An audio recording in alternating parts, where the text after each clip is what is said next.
Hello and welcome everybody to this video. We have a big news coming in that Magnus Carlsen has been defeated by our very own Gukesh Domaraju, who is the current world chess champion. And this is happening for the first time ever in classical chess.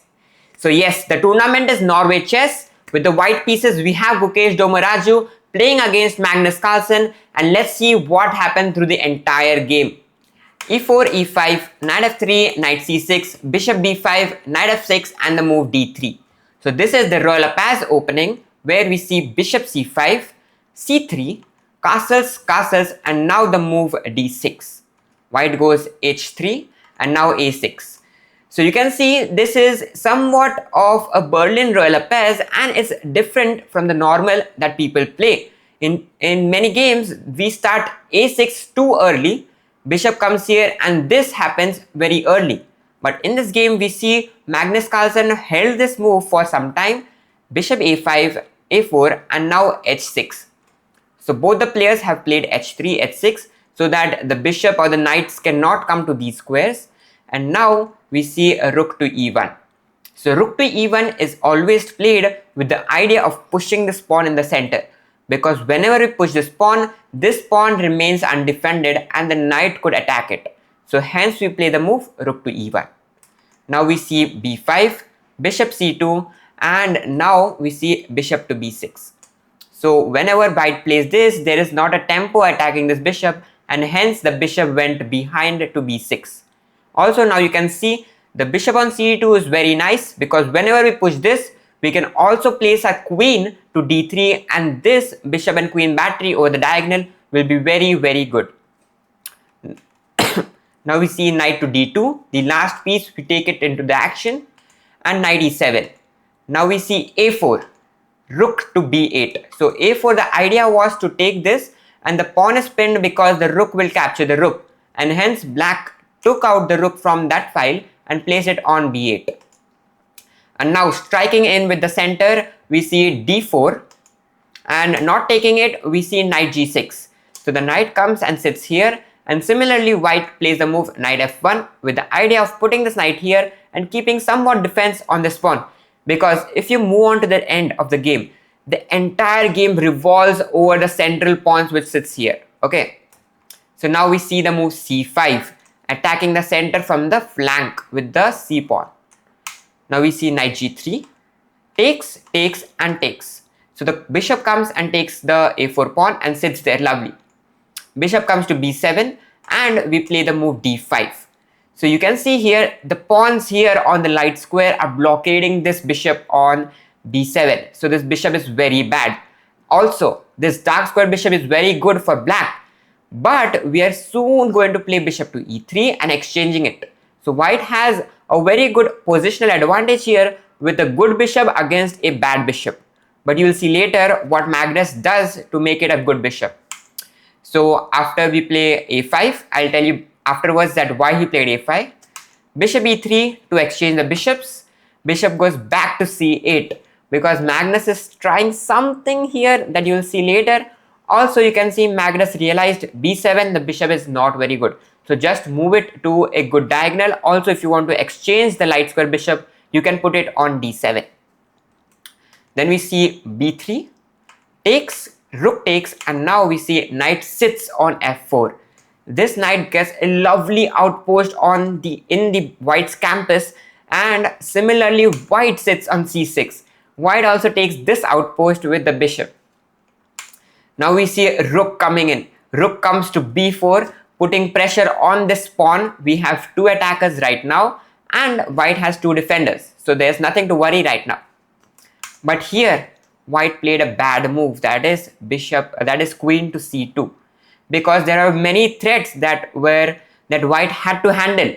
But white just played queen c2 that does not do much right away. It just protects this pawn. But what black could have done here, that was the best move in the position, is bishop takes h3. It was not played in the game. Magnus played the second best move which also plans towards this. The point of this is takes, knight takes, king comes here, check and here you can see black starts rolling in and white's king is too exposed. Also white's pieces are tied up protecting the central pawns, whereas black has so much pressure on the center with these 3 pieces. This did not happen in the game, but black played the move g6, which is also the best move because it prevents this knight to take these squares in the black's campus. Now king comes to h1 and bishop sits on a6. So this was the point of the bishop, not b7, not c8, but the a6 square. a6 square, and hence he played the move a5 so as to free the square, and hence the bishop can sit here in the future. Now what you can see in the position is this bishop and this knight is super powerful, penetrating inside the white's campus. This rook is also putting pressure on every single piece in the white's campus. This knight here sits behind but puts pressure in the center, and white has to do something to defend every single thing. White here plays the move queen a2, which was another inaccuracy because white is going for this pawn in the center, removing defense from the central pawn. But Magnus played the best move, that is bishop d3, another attacker on the pawn. So now there are 3 attackers and only 2 defenders, the rook and the knight. And also, even though you give up this pawn, but you'll also get these 2 pawns. You'll first get this, and then this pawn will also hang in the center, and hence bishop d3 is a very, very good move. Going in, we see knight d2. We are saying white is struggling with every single piece, just defending this pawn. White wants something like f3. If a pawn defends a pawn, it's the best thing ever that you can have. Now we see black play the move h5. The point of h5 is destroy the defender. Which is the defender of this pawn? The knight. And hence we play h5 with the idea of pushing h4 and destroying this defender. White simply takes this pawn, exchanges the queen, and after h4 white plays a very nice move, that is rook to a4. Now you will see that white is just giving away a knight, but what's happening is, let's say rook takes. Now let's say bishop takes, pawn takes, and now what we'll see is that this pawn is attacking this knight. This knight is defending, this knight is defending the bishop right here. And wherever the knight moves, let's say knight goes here, this bishop will fall and white will be tremendously good. So here the only move that black has to play is something like bishop c2, and after takes, white is good. But this did not happen in the game, of course.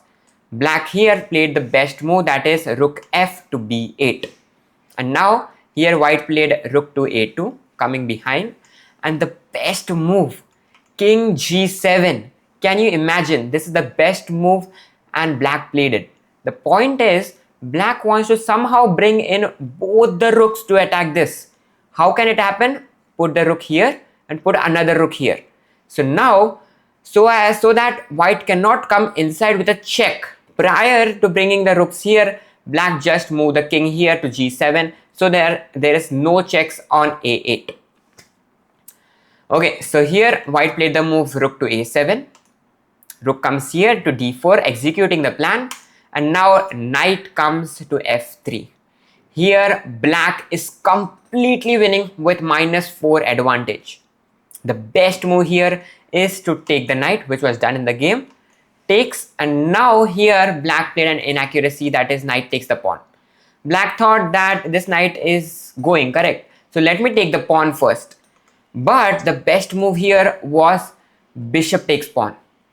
Why? Because if pawn takes, then rook comes check, rook comes in between, and bishop takes knight, and this rook is being defended by the bishop now.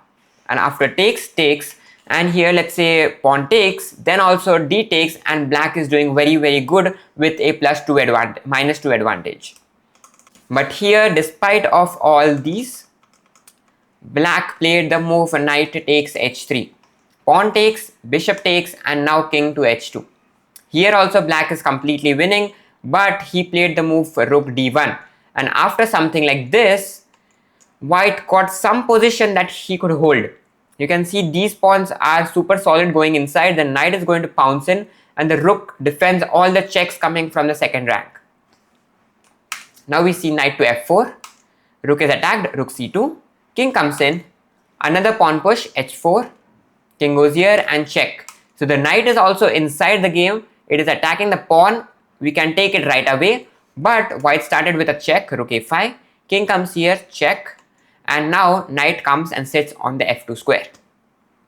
So here, hold your seats, because from a -3 advantage, Magnus Carlsen, the best player in the world right now, played the move f6, which is terrible, because the best move here was the move rook to h8, keeping pressure on the pawn and on the king. But he played the move f6, which allowed a check. King comes here and now another check. Rook comes here and the rooks are traded off. After the rooks are traded off, we see a check and it's a fork to all these three pieces. King comes here, defending the rook first, and we take this pawn. And now materially, you'll see it's equal. Also positionally, even though black is -1, white is doing good enough. Now, here you can see the time situation. White is having 38 seconds, black is having 1 minute, and it's going to the end that one mistake from any one side, it's over. Correct. So here we see rook to f4, f8, rook check, king comes here, knight comes here to d7, attacking the rook, and the only move that black had here to play was rook to e8, simply defending the rook and also defending this pawn that the knight was attacking. Correct. But black, Magnus Carlsen, thought for a while. I'll tell you, approximately he thought for 25 seconds and played the blunder, that is a knight to e2. I'm pretty sure he saw that white can sacrifice this and get a free piece. But what he might have seen in his mind is that these two passers are super strong, and this knight in the edge right here on the 8th rank cannot defend from queening. But black underestimated Gukesh's knight, which pounced in super quickly, and in a matter of some moves, you can see everything here was in a hold of white. The king came to f4, the knight sits here, this cannot be stopped from taken, and you can see this is not promoting, because the knight will be on e3, it will defend the d1 square, and it's game over. Black had to resign.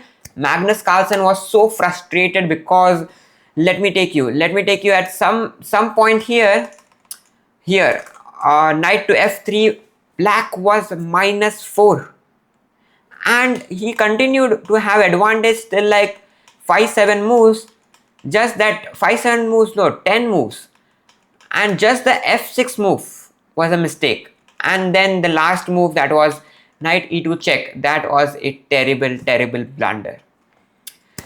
So yes, this was the game of Magnus Carlsen versus Gukesh, where Gukesh took the last mistake that Magnus made and won the game. This was his first classical victory against Magnus Carlsen, who is the world #1 right now. And yep, the Norway chess is going super close. Magnus Carlsen with Fabiano Caruana are at the top, and behind them is Gukesh with 8.5 points, because he just got a 3-point in this round, winning against Magnus Carlsen. So yes, this was something very interesting. I hope you liked the game, and if you did, check out my channel, hit the like button of the video, and yes, comment down below how were your feelings watching this video, and how was everything that happened throughout the game. So yes, till then I'll meet you in the next video. Stay safe, play chess, and keep learning. Bye.